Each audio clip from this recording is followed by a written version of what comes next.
I'm not happy. I don't need Elizabeth Warren or the government giving away my money. Calling Mike Bloomberg an oligarch has implications in this country that I think are unfair and unreasonable. I care.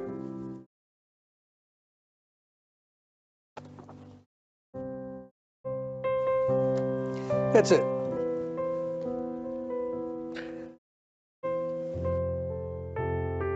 It makes you think of some rich person who got their money off of oil in Russia, who's taking advantage of a broken and dysfunctional system. Bernie Sanders saying, the country's corrupt, our system's corrupt. Be careful about that language, Bernie. You know, be careful. Oh, well, I'm sorry.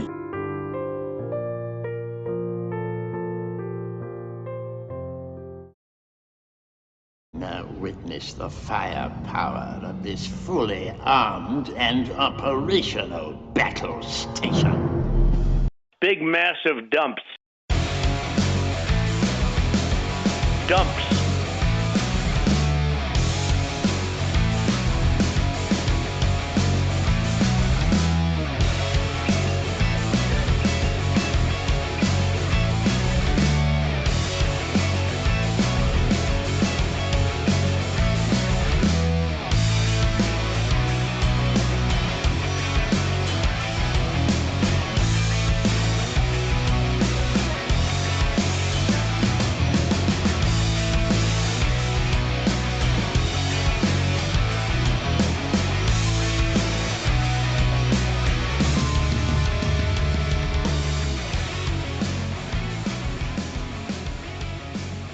Hello and welcome to the show.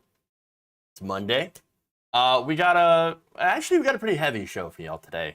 Yes, I'm going to be talking about what's going on in Afghanistan. We got media reaction, both sides. Should be interesting. Of course, there's going to be some defense of Joe Biden, as well as some, agreement on some of the criticisms of Joe Biden for Afghanistan. This is going to be a very interesting show when it comes to that, because it looks like I'm actually going to have some nuance on the issue of Afghanistan. So, yeah, the first couple of stories, fairly heavy. What's going on in Kabul. Then we will kind of lighten it up a little bit. We're going to talk Giuliani, of course, and some fun reactions to one of his tweets. We got Mike Pillow, of course, coming off from the Cyber Symposium. The Symposium of the Cyber. That's fun. Already. Yes, the whole thing is already imploded. The whole Cyber Symposium. Now, Mike Pillow's going to go to war with his own quote-unquote cyber expert. Oh, that's fantastic. And then, to cap off, again, we're going to start heavy, we're going to end a bit light, and we're actually going to end up with some sort of good news, and that is, of course, the SNAP program. Now, normally, when we talk about the SNAP program, at least over the last couple of years, it's been like, SNAP program. Oh, they're going to cut it. The Republicans, Donald Trump's going to cut it. This time, no, we're actually going to increase it. I'm going to tell you by how much. And then, of course, I will have some light criticism for it as well today. So, but nonetheless, we got a little bit of good news. We got some heavy news and craziness in between. So it's like a sandwich, but like the worst sandwich you've ever had.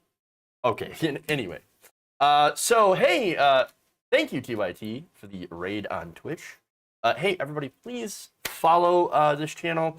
We're going to be talking about all the different stories that I just laid out. We're going to start out with some heavy Afghanistan news, as usual. So, everybody's talking about it. So I'm throwing in my 2 cents here. So I guess let's do it.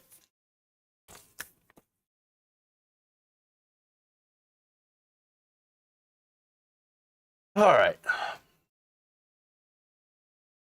Over the weekend, the Taliban, the hard-right religious fundamentalist group backed by the Pakistanis, took Kabul. That is the capital of Afghanistan. ending its months-long offensive against the U.S.-backed and trained government. That government has, of course, collapsed. There's been a transfer of power now in the wake of the U.S. pullout, with the former president Ashraf Ghani actually leaving the country on Sunday and saying, "Look, I don't want to stay. All right, I got to get out of here." Hey, fair enough. Like, you got to do what you got to do, right? Now, in a statement issued by the White House on Saturday, Biden said that while he had mobilized approximately 5,000 U.S. soldiers to provide security and assist with the evacuation of Afghanistan, he was not considering changing course to maintain the occupation of the country, doing since 2001, saying this, quote, "I was the fourth president to preside over an American troop presence in Afghanistan, 2 Republicans, 2 Democrats, including Obama, Bush, Trump, of course. I would not and will not pass this war to a 5th. And I actually think that that's the right way to go. Now, look, honestly, the situation in Afghanistan isn't great, but it never really was. So at the end of the day, I agree that Biden did the right thing here in ending the 20-year occupation, because it wouldn't matter. 20 years, 50 years, 100 years, we can't stay forever. And as soon as we would leave, the exact same thing would actually happen. And it's not because, of course, Taliban good. No. Because there are no options here. There were no good options. Either you pull out and this happens, or you stay forever, which, as I said before, completely unsustainable. You can't do that. There's a reason Afghanistan is known as the graveyard of empires. Generally, and you would think that after the Soviets had failed that one, thanks partly to the United States for arming and training what would become the Taliban. Just saying.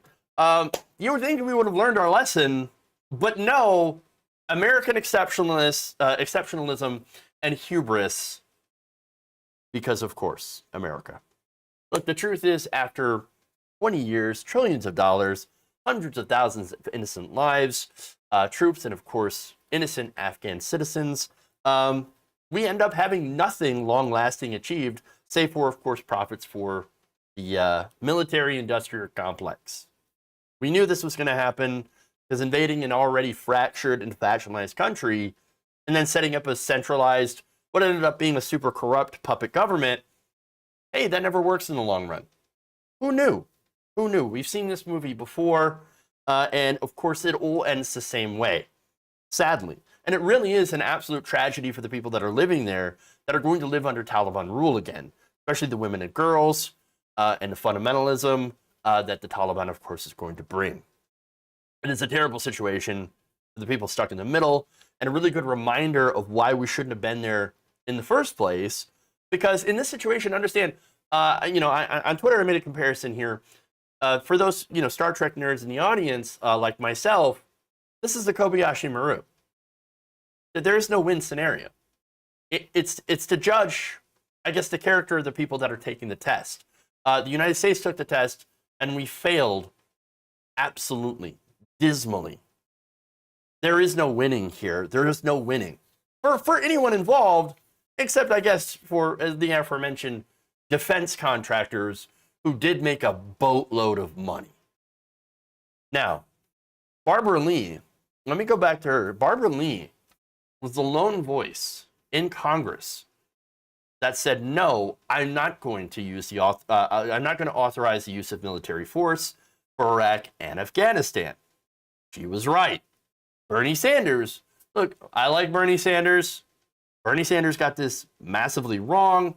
Later on, of course, he admitted that and gave her massive credit by saying, quote, this was back in 2018, I believe.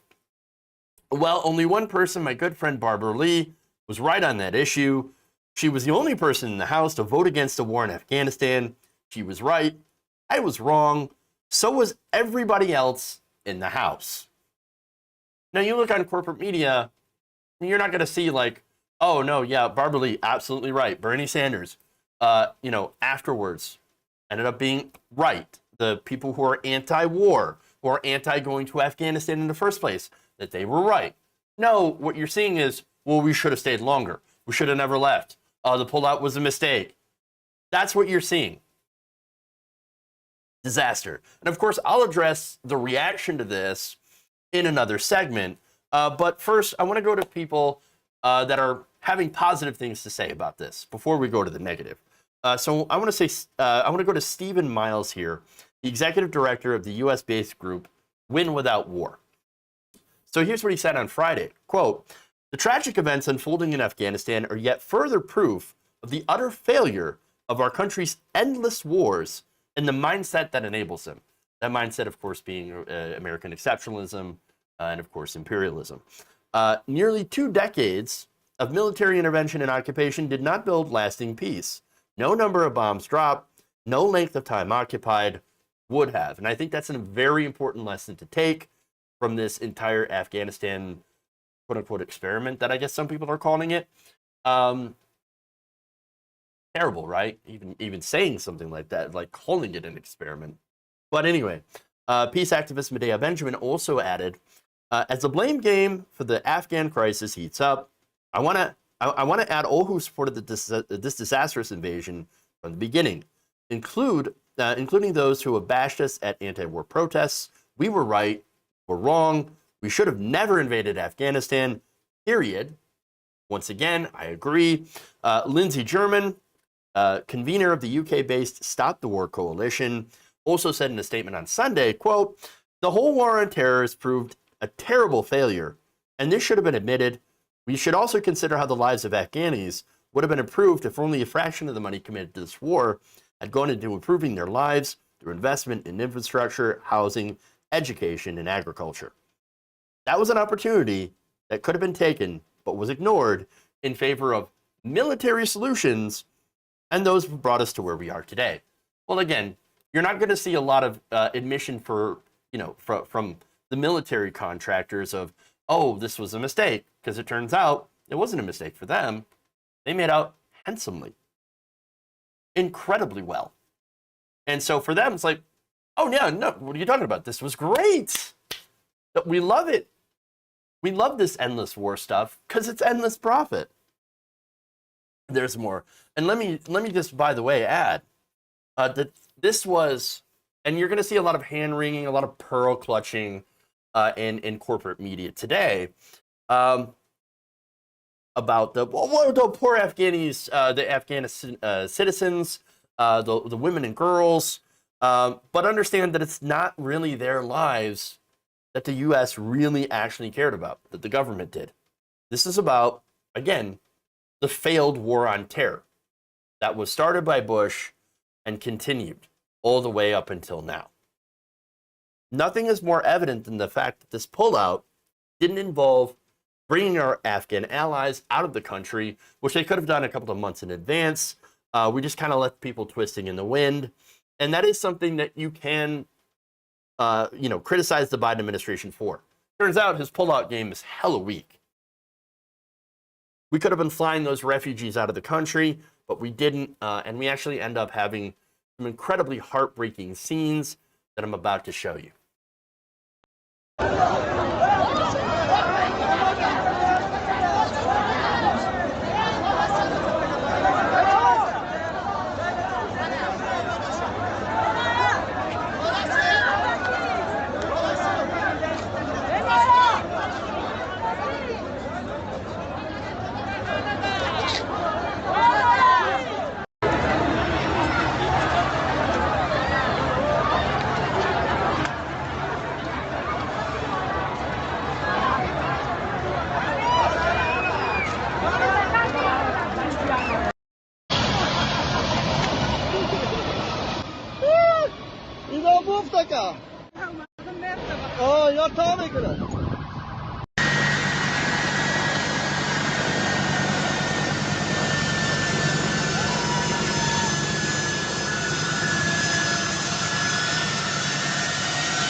And of course, there are some other videos as well of people clinging to the planes as they've taken off and then have fallen off those planes. So that just shows you the level of desperation of the people who've wanted to escape Taliban rule. And so Why weren't we getting these people out? I mean, obviously there seems to have been a lot of hubris involved with Biden himself going out there and saying, well, you know, we don't see them actually going in and taking Kabul. I mean, that's not feasible. No, it's going to, I mean, it could be like 90 days, but you're fine. No, within days. And so it has gotten so bad. In fact, those same evacuation flights were actually temporarily halted as a result, of course, of so many people that have been trying to flee the country. A U.S. official had told Fox News that the runway at the Hamid Karzai International Airport was not secure as Afghan citizens breached security, as you could see. The official said that all U.S. military and charter flights had been suspended as of this afternoon. Worse, a military official actually told CBS News that earlier today that U.S. troops had also killed 2 armed Afghan citizens who breached security and had been firing shots in the air. No, it wasn't the people who breached the security that were firing in the air, by the way. That was U.S. troops that were firing in the air. They brought in Apache helicopters to try to get people off the runway so that they could take off. It's been terrible. All right. So that's the type of video that's been going around. You know, it's been spreading far and wide. And that's what people are going to remember about today, about this weekend, about the pullout from Afghanistan in general. But understand, the Taliban retaking the country was inevitable. But just because that was inevitable didn't mean that we had to have scenes like that. Again, this wasn't about the Afghan people. This was another failed attempt at imperialist nation building that never should have happened. I hope that one day the Afghan people are actually able to live in a free and open society that respects the rights of women, LGBTQ people, and other, you know, and just general human rights. The thing about that is we can't force them to do it. And that's what's important. This should be the takeaway from this entire thing. The entire last 20 years, when people sit and wonder, what did we gain? Why did we do this? What happened? What did we do for the last 20 years? Are all of our sacrifices in vain? The lesson we should be taking is we cannot force people into democracy. You can't do it. They have to do this on their own without our imperialist involvement or the involvement of any other outside power. They've got to do this on their own. And eventually, one day, I hope they will. As for refugees, we should take in every single refugee that we can from Afghanistan. Other countries have already said that we're going to take people in. We're going to get people out.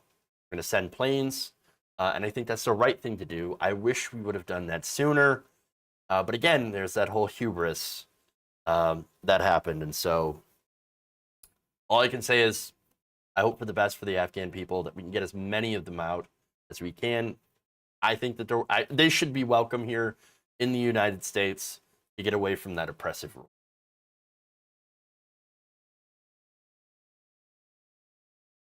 All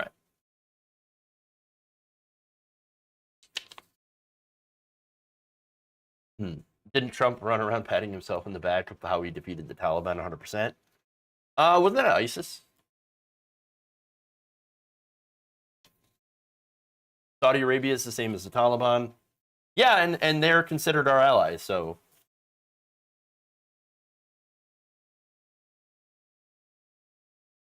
They have said so far, but not much done. And there isn't any time left, really. I mean, that news just came out today. You know, that you had these other countries that are starting to pledge planes. Again, why didn't it happen before? What was everybody doing? Did everybody think that this was going to work out okay? And how did we not see this coming? And that's, again, I'm hoping this next segment is kind of going to explain the blindness of the media itself and the politicians. So Let's go to that.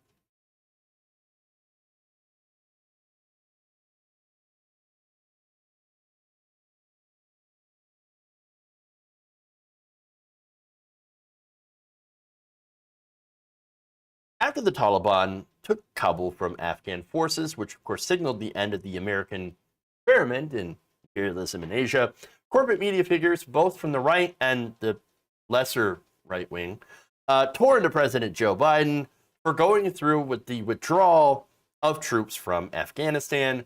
So first, I'm going to show you what's going on CNN and MSNBC, so-called liberal media. Let's take a look. What are they saying? President Biden is intent on avoiding a Saigon moment. That's a reference, of course, to the hasty and humiliating U.S. evacuation from Vietnam. Aren't we already in the midst of a Saigon moment? Isn't that exactly what we're seeing now? I mean, even the images are evocative of what happened in Vietnam. If Afghanistan returns to being a safe haven for Islamists, what have we spent 20 years doing there? This is the Saigon moment for President Biden, and that this will be a legacy, an albatross around his neck for the rest of time. It's looking very much like the Taliban will be back in power on the 20th anniversary of 9/11. Wow, let that sink in. Why not go back in? All right, so already, that's just from earlier this morning and during the weekend, a Saigon moment. Oh, embarrassing for Biden. Oh, albatross around his neck. For the end to the end of time. Why not go back in, says Mika Brzezinski. This is the discussion going on liberal media, so-called liberal media. Now, to be fair, of course, because I'm always fair, I'm the most fair person in America. Biden made some predictions that were way off and said some things that were a little cringe. But I think there's a reason for that. But yet, and I'm going to explain that later, but somehow, for some reason, the politicians and all the media figures in Washington are somehow shocked that the Taliban swept in so quickly. Why is that? It's the corporate media bubble. All right, everybody in the establishment media thinks that Afghanistan, what we did, all the training, all the money that we put into Afghan troops, was going to be a rousing success. Okay? They don't understand what went wrong and that we need to go back. Well, here's the thing. Joe Biden actually didn't go wrong on the policy position. On leaving Afghanistan, continuing the policy that actually Donald Trump had initiated, which I also think Donald Trump was right about. Leaving the country and not doing a military occupation, it's the right way to go. And I give them credit for that. But in the Washington groupthink, in the bubble, they really believed that Afghan forces trained by the United States and armed by the United States would hold back the Taliban. I mean, we spent $1 trillion arming and training them. They outnumbered the Taliban by 4 times the Afghan army did. So what happened? Why didn't they? Well, there's a couple of different reasons. For one, there was no loyalty to the government. Again, this corrupt, propped up puppet government that we put into place, the Afghan army wasn't loyal to. And so as soon as we removed our support for that, of course it fell apart. They were riddled, the whole government was riddled with corruption. And so Afghan forces, they chose not to fight. And I think the reason that they had signed up is because steady paycheck, food, and that's it, stability. With the Taliban coming, look, a lot of people that had served in the Afghan forces had actually switched sides when given a choice by the Taliban. They were not loyal to that government. They just weren't. And so they chose not to fight, which really actually does go to bolster the argument against being there. Because when something falls so fast, when the U.S. decides to stop propping it up after trillions of dollars in spending, well, then it was never going to be able to stand on its own. If there's any fault to lay at Biden's feet, it's that he's too plugged in to Washington groupthink. And that's what it is. Look, and that said, by the way, the polls, look, you won't see it on corporate media, but the American people largely back Biden's decision to pull out of Afghanistan. We are tired of the forever wars. But you're not going to see that. As I said, all these cable pundits, their hair is on fire. Like, oh my God, how could Biden fail so badly? Oh my God, we need to go back in. Why can't we go back in? No, the American people are not in favor of going back in. Again, I think I can speak for a lot of people when we say that our hearts go out to, Afghanis, the people who don't want to live under the Taliban. That's why I'm saying we should open up immigration. We should allow these people to come over to America to become refugees and welcome them in with open arms, especially the people who helped us for the last 20 years. There's no reason we should have been letting them twist in the wind like that. Okay?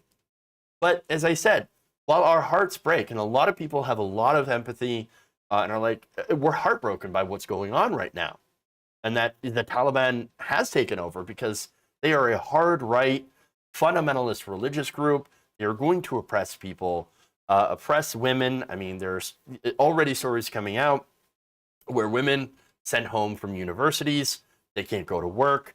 A lot of people that are really afraid for their future now. And again, it breaks my heart. But at the same time, we cannot be there, right? We cannot force them to be in a government that is not theirs, that is not of their own creation. It's just not going to work. And yet, of course, that is what the military media industrial complex is calling for. And then again, I just showed you the liberal reaction. Let's go now to Republicans, which of course are going to be worse.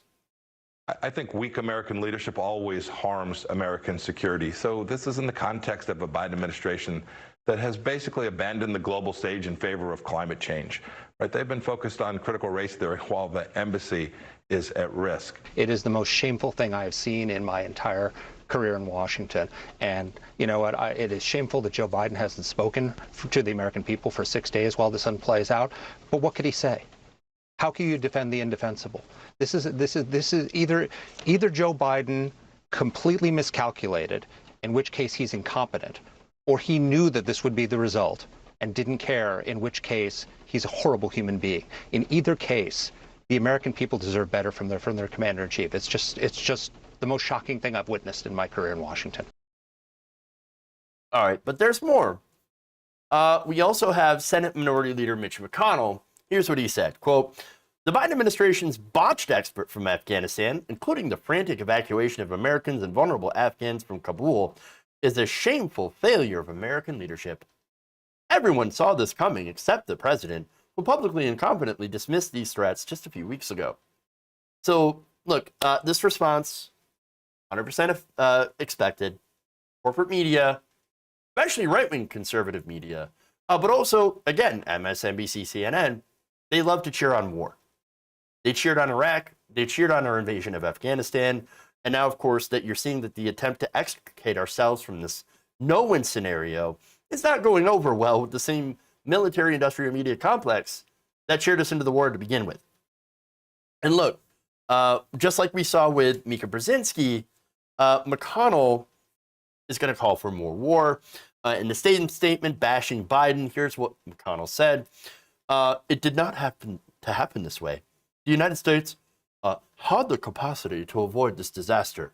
We still have the capacity to dampen its effects, but without a presence on the ground or local partners, defending the homeland from a resurgent Al-Qaeda will be far more difficult. Oh, it's Al-Qaeda. Al-Qaeda. They're coming back. They're going to come back. They're going to attack us. The Al-Qaeda is coming. We better get back into Afghanistan. Al-Qaeda. Al-Qaeda. Here we go again. Calling for more troops on the ground, or Al-Qaeda's coming for us.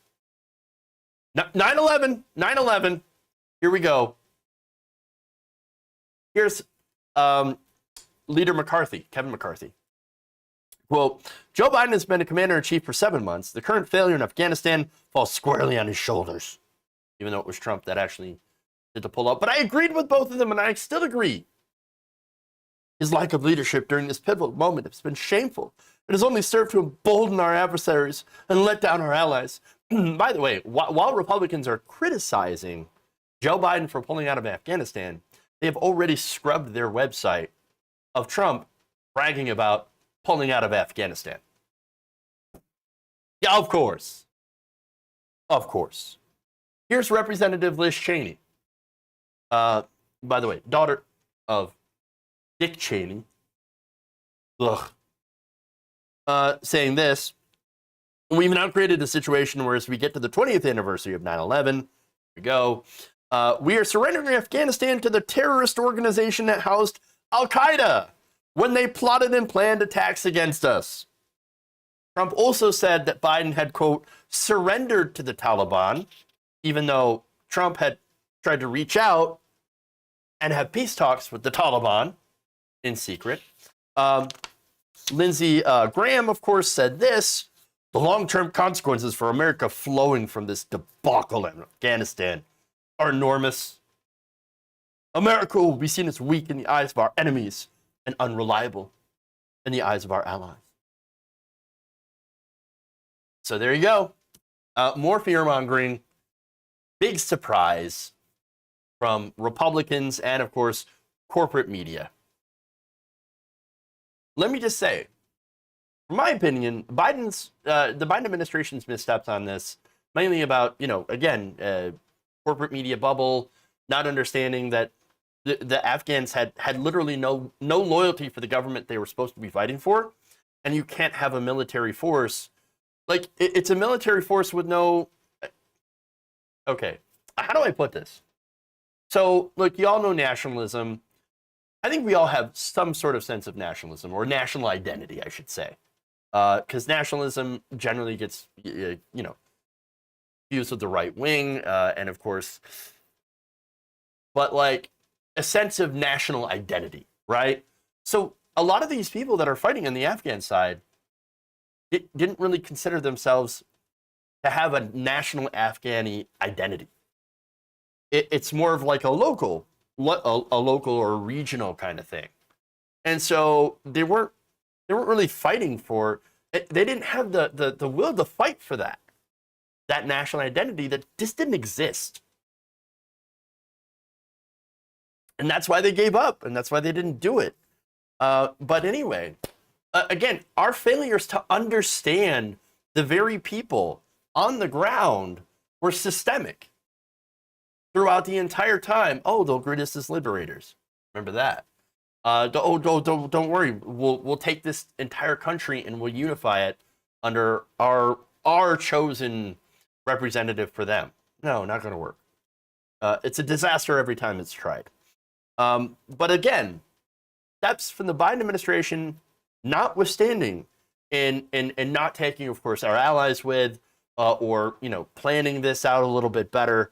That said, when corporate media and Republicans are against you, at least on foreign policy, more likely, very likely, that you're actually doing the right thing, and that's rare. That is quite rare. This disaster is a true bipartisan accomplishment. Yeah. Oh, that's true. That's true. Trump scrubbed his media of what he said, too. Can't forget what Trump did for the last 5 years, and we won't forget his deal with the Taliban either.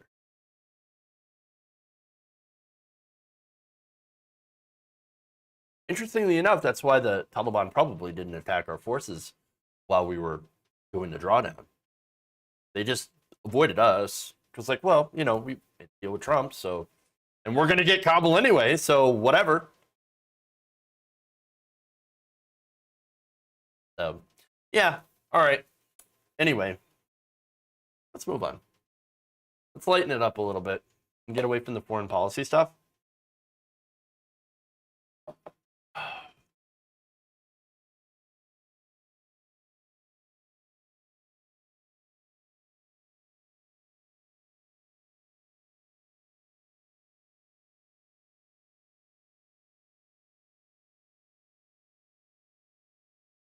Former New York City Mayor Rudy Giuliani made the terrible decision of accusing another person of cognitive impairment. So here's the tweet in question, and it relates to the big news, of course, Afghanistan. He said the catastrophe in Afghanistan makes Biden's inability to make correct decisions about foreign policy no longer a joke. Combined with almost daily demonstrations of worsening cognitive impairment, this national security problem can no longer be covered up. You want to talk about calling the kettle black? Though, of course, I've never had a kettle that leaked hair dye, to be fair. So, okay, if Giuliani wants to talk about impairment, I mean, he might want to rethink that. Because, you know, there's some things about Rudy that make him seem a little less than there. So let's get to that.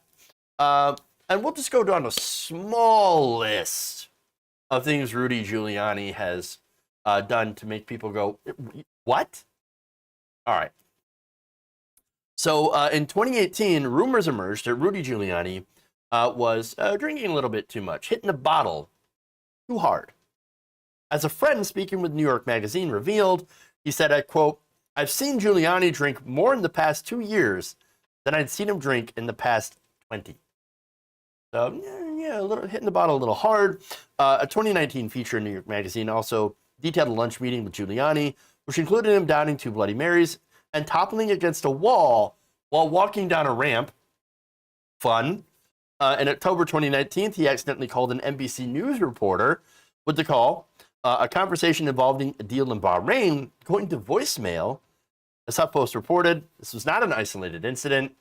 This is just one of the many times where he actually ended up butt dialing a bunch of people. Great. Oh, and there's more, of course. Giuliani also held a press conference at the Four Seasons. Not the hotel. No. But Four Seasons Total Landscaping, conveniently located between Fantasy Island Adult Bookstore and the Delaware Valley Cremation Center. 2 places that I'm sure Giuliani absolutely enjoys. Not to mention, of course, what happened with Borat. That was fun. The Hunter laptop story that never really materialized for anything. Trying and flailing to, failing, to dig up political dirt on Biden in Ukraine. And then, of course, that actually led to an investigation into what Giuliani was doing and his ties to people in Ukraine. Oops. And there's more. Audibly farting in Jenna Ellis's face. That's my favorite moment. And this is during one of the many disastrous voter fraud cases, which netted no real victories when it came to overturning the election for Donald Trump. So, on that, as the Patriot News reported, rather than present evidence, Giuliani instead threw around wild, unsupported accusations about a nationwide conspiracy by Democrats to steal the 2020 election. Highlights of Giuliani in the courtroom included mistaking the judge for a different judge, describing an opposing attorney as the man who was very angry with me, I forgot his name, and not knowing what opacity means. Now, Giuliani said, well, it probably means you can see. No, it actually means the opposite. It means you can't see. When something is opaque, you can't see through it.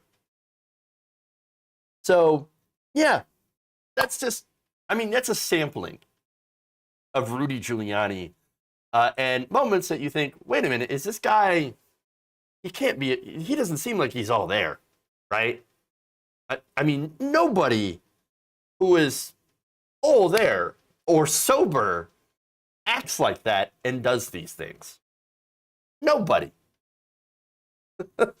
I mean, wow. And yet Giuliani wants to call Joe Biden mentally impaired. You worked for Donald Trump. He's not exactly the picture of mental fitness. And look, I've said it before. I don't think Joe Biden's as sharp as he used to be. You know why I say that? It's because I remember when he would crush Paul Ryan during the 2012 debates. But of course, look, the result of that is just Biden getting older. It happens to all of us. And of course, there was a stutter. But there's no comparison. It seems like Giuliani's brain leaked out with the hair dye. And that's if the booze, you know, it's probably after the booze turned into mush. Guy's got absolutely no room to talk. No room at all. So to kind of close this out, I want to share a couple of fun tweets. There here says, look at the pot calling the kettle black. Sarah Trolls a Lot says, I'll take what is projection for 500, Alex. And finally, your boss wrote the book on demonstrating daily cognitive impairment. That did not go as planned, did it? Nope, not at all. All right. Mike Pillow. Let's do it. More Mike Pillow, I know. Who remembers the cross-stretching Giuliani with Trump ad? I do. Thank you, though. I tried to scrub that from my brain.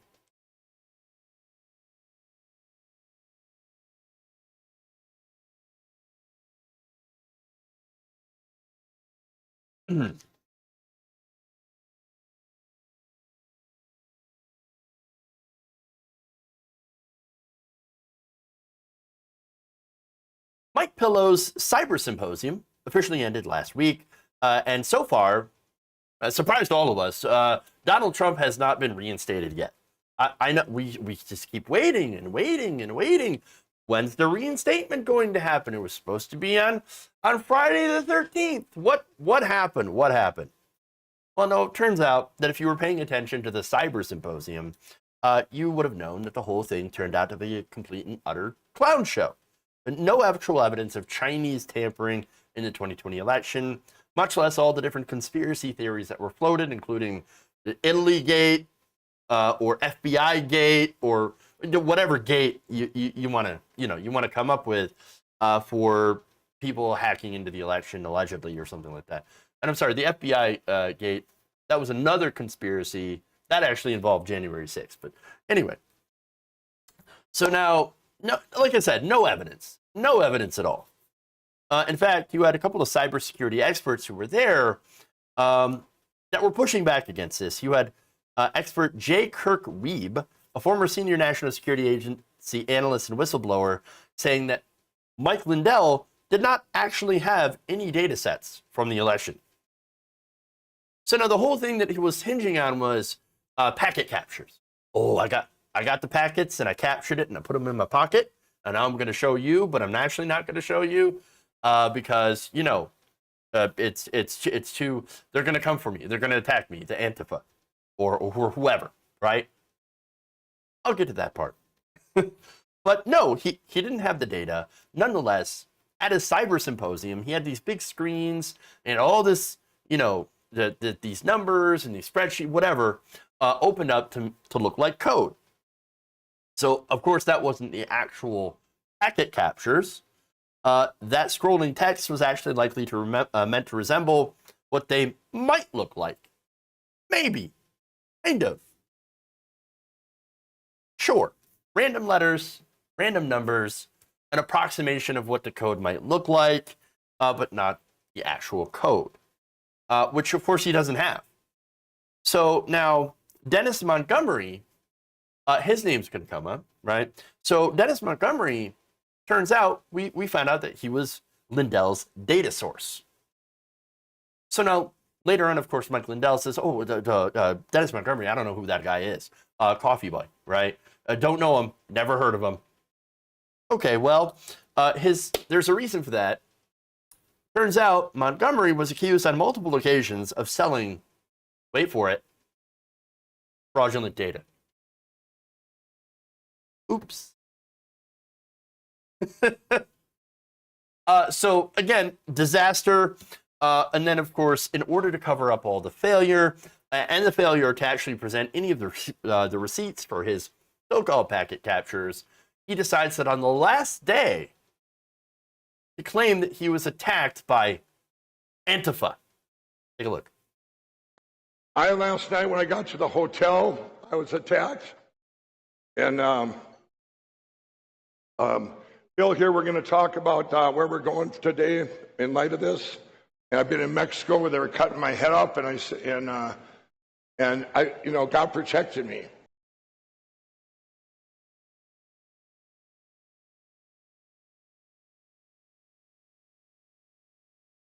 What? He was Mexico getting what happened to his head? Oh, I guess it would explain things. Wow. Antifa, and then I was in Mexico getting my.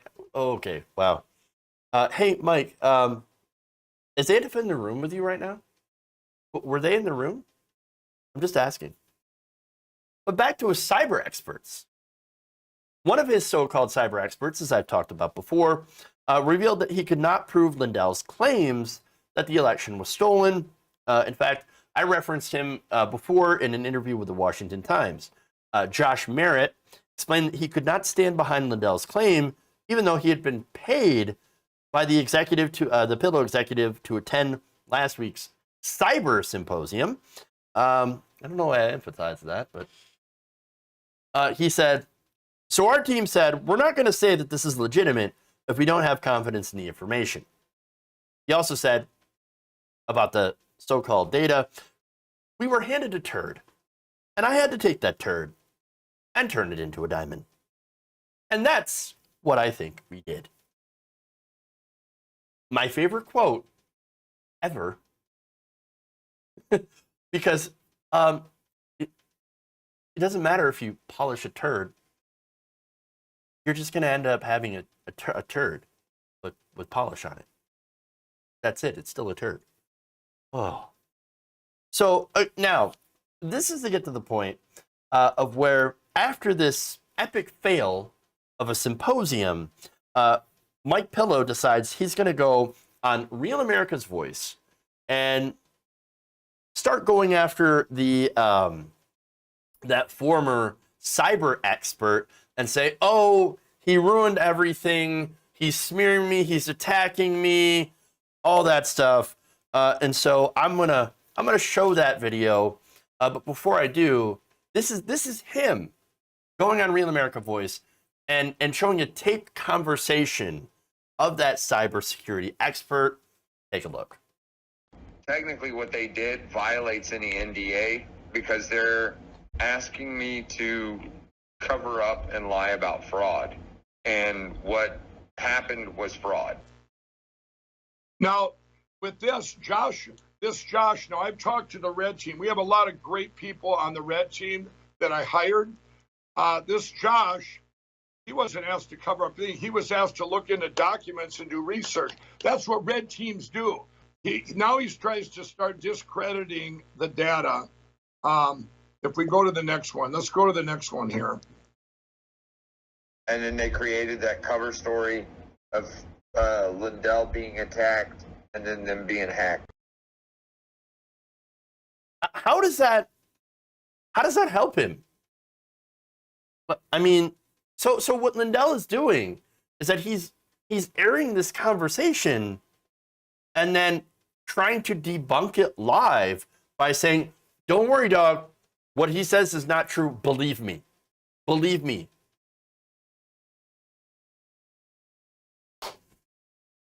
Whew. I hate to break it to you, but we don't believe you, Mike. You're airing this tape, and it does not disprove the allegations.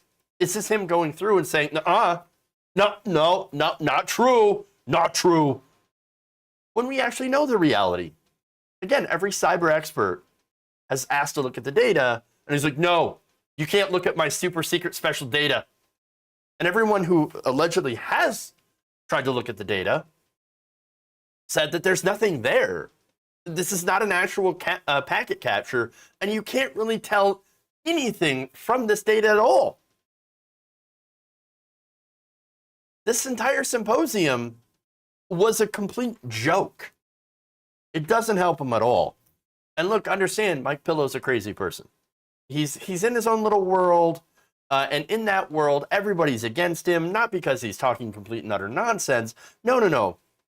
But he thinks that out of everybody in this country, the Pillow guy is the only one that's got it right, the only one that's got the truth, and that it's because God is on my side and he's protecting. Insanity. Complete and total nuttery.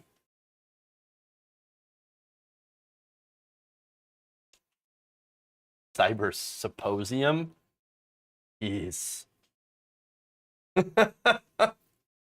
All right, let's do one more story, and then I'll thank some of you people on Twitch and on YouTube as well, and so for the donations and super chats. It's a symposium for cyber. So good. All right. And what is some positive news, and that's rare, the Biden administration has actually approved a significant and permanent increase in the levels of food stamp assistance available to needy families. So now, starting in October, the average benefits for food stamps, officially known as the SNAP program, will actually rise about 25% above pre-pandemic levels. Now, the increased assistance will be available indefinitely to all the 42 million SNAP beneficiaries. That aid boost is being packaged as a major revision of the USDA's Thrifty Food Plan. Interesting. So, all right. 25% sounds like a lot. What is it in real numbers? Well, the monthly per person benefits will actually rise from $121 to $157. So, look, it's an increase. That's good. And look, it's better than a decrease. Look, Republicans have consistently tried to do everything they can over the last 4 years and beyond to cut the SNAP program. And so it's not that. Finally, there's a little bit of an increase. Now, as HuffPost reports, the increase is part of a multi-pronged Biden administration effort to strengthen the country's social safety net. And again, I agree with that. I absolutely agree with that. I think it's good. I support it. However, I think, of course, it could go further. In fact, activists say the previous levels of pre-pandemic SNAP assistance simply weren't enough, forcing many households to choose cheaper, less nutritious options, or simply go hungry, as the funds would run low towards the end of the month. So anybody who has been on food stamps before could probably attest to that, to having to, at the end of the month, make things stretch, sometimes for a week, week and a half at a time. And that can be an incredibly long week. So now this means no fresh fruits, no vegetables, which are more expensive. They go bad more quickly, which is why people on food stamps tend to choose cheaper, more processed food that happens to be unhealthy. So I know there's this narrative from conservatives that they're like, oh my God, why are these people on food stamps so fat? Oh, look at all the fat people on food stamps. Well, for one, you can't just tell somebody is, if somebody's on food stamps based on their weight. That's ridiculous. But here's the thing, right? You actually can't afford to eat well or healthy on $121 a month. It doesn't work. Why do you think that everybody who tries the food stamp diet for a month can't actually do it? They either give up or they end up having to buy processed junk because there's just not enough money to buy healthier items, which obviously does have a significant impact on your health. It's another example of poverty charging interest. You eat poorly, you end up having poor health. If you get poor health, of course, you can't go to a doctor because you can't really afford it. And if you can't go to the doctor, things get worse. Things get worse usually means you end up developing a chronic disease, and which spirals into you having a health episode, which you have to go to the emergency room for. And so that's a huge problem with food stamps not being enough. Even with this positive change, it's still not really enough. An additional $30 per person a month, that's not really going to fix the big problems here. In reality, of course, we've seen a lot of inflation since the end, the official end of the pandemic. But even though the pandemic is still here and it's still affecting a lot of people, millions of people, right now, food prices have been inflated. And so people still really can't afford to get good food. So I think this is an example of doing something, trying to do something, your heart's in the right place, but you're still not actually doing something. The problem is unaffordable options for healthy foods, of course, food waste.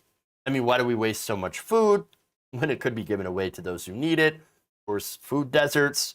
And of course, you also have the inflation of food prices without significant wage increases. Again, a lot of people like to say, oh, people on food stamps, well, they're only on food stamps because they're lazy. They should get a job. Most people on food stamps work. They either work or are disabled or the elderly, children, or military personnel.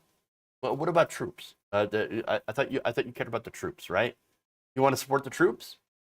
The troops, in a lot of cases, are on food stamps.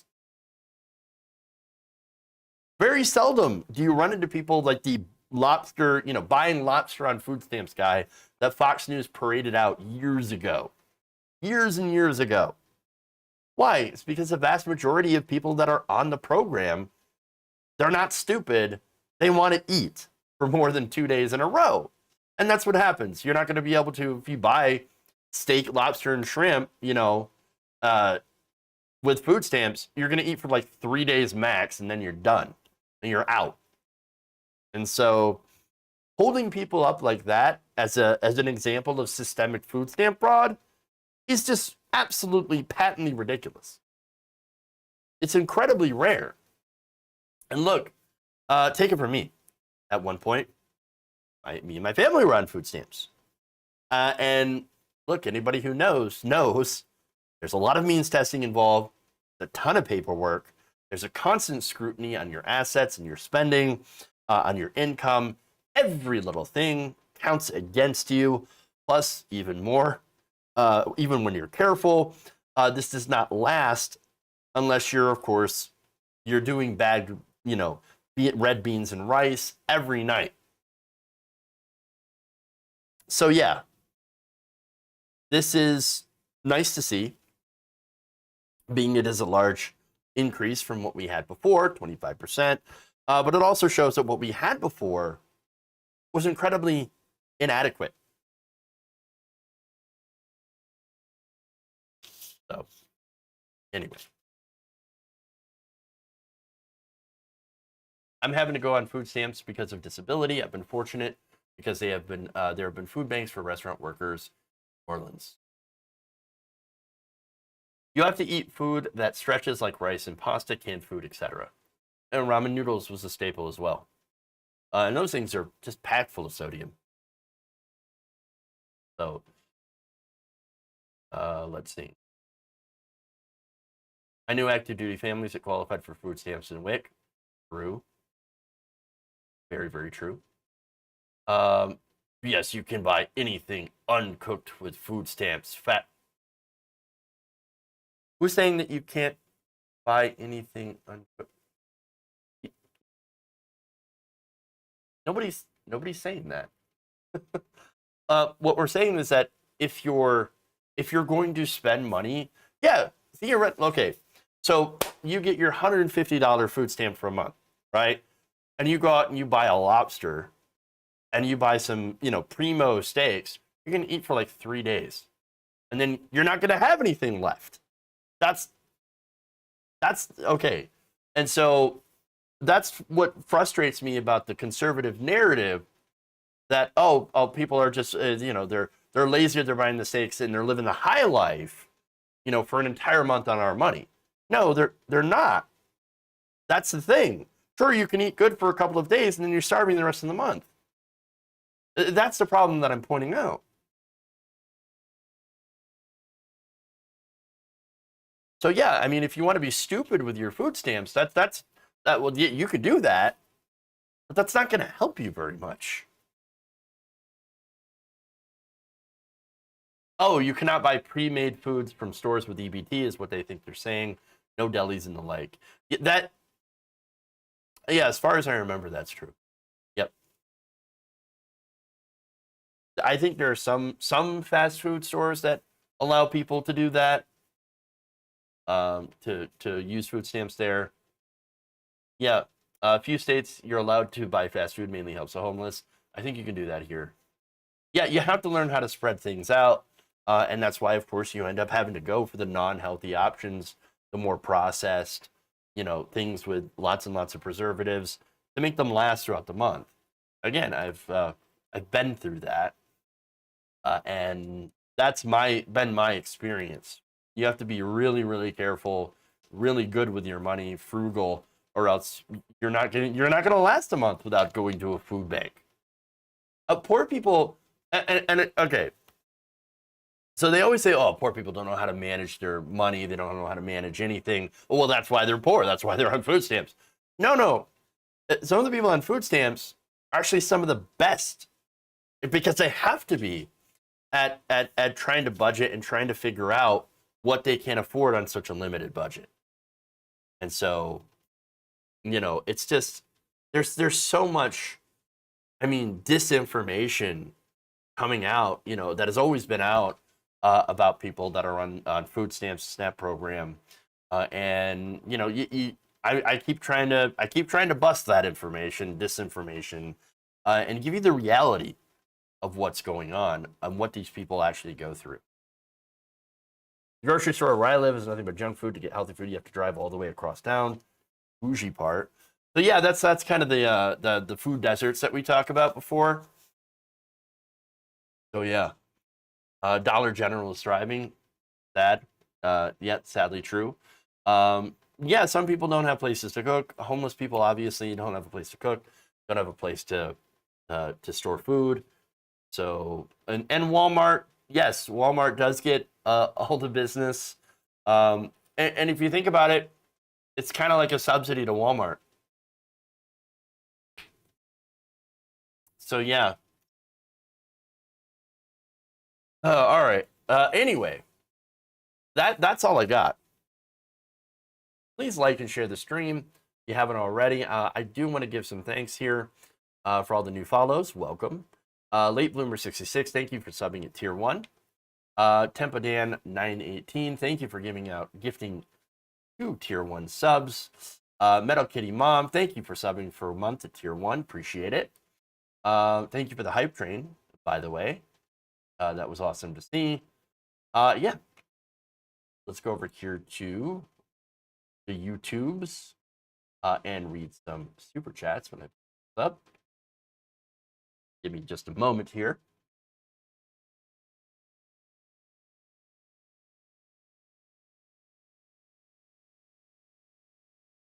All right. Let's see. Gabby Mathis with a couple of super chats saying, in 1980, the USA boycotted the Olympics because Russia invaded Afghanistan. 2001, USA did. Elwell with a couple as well, saying, I'm shocked but not surprised we didn't make provisions to evacuate those poor people. True. What have we been doing for 20 years? Lining the pockets of defense contractors. Also true. And Virginia Thomas, a.k.a. Ice Dragon, says, I haven't heard any of them talk about how their kids went off to war. They're all going to the best private school. Yeah, we should do, I think, I'm not sure if it's Finland that did it, but get rid of all private schools. Make everybody go to the same schools, and I can guarantee you will see schools being funded like you wouldn't believe. Like you wouldn't believe. So much funding, big, beautiful funding. Everybody's talking about it. Had to. Sorry. All right. Thank you all. The super chats. Thank you all for watching. Please like and share the stream. Twitch folks, stay around. We're gonna raid into. Let's raid into. Well, we haven't done a Namiki show raid in a while, so we'll do that. We'll see what's going on there. Thank you all. Love you, and remember to turn off your sidebars. No, remember, change begins with you. Night Nation. We'll see you all tomorrow.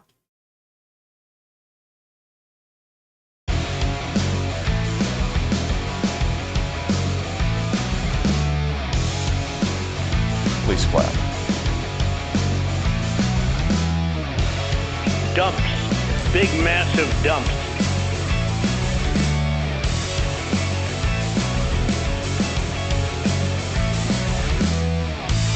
I have not left this conversation.